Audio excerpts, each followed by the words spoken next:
In this question, separate the interval 0 pi by 2 into subintervals in which function f of x equal to sin 4x plus cos 4x is strictly increasing or decreasing. Here we have f of x equal to sin 4x plus cos 4x. This can be written as sin square x plus cos square x the whole square minus 2 sin square x cos square x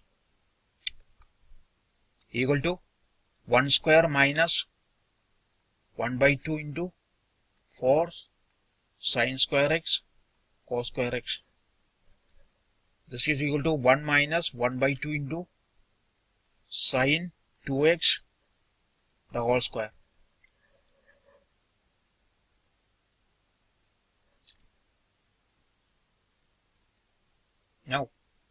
Now we have f of x equal to 1 minus sin 2x the whole square by 2.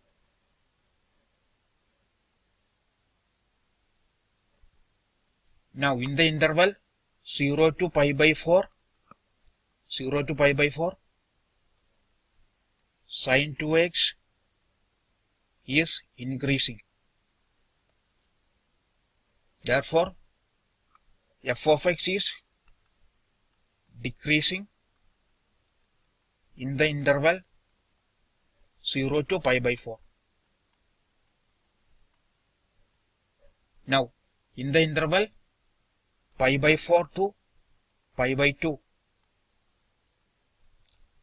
sin 2x is decreasing. Therefore, f of x is increasing in the interval pi by 4 to pi by 2. Therefore, our intervals are 0 to pi by 4 and pi by 4 to pi by 2.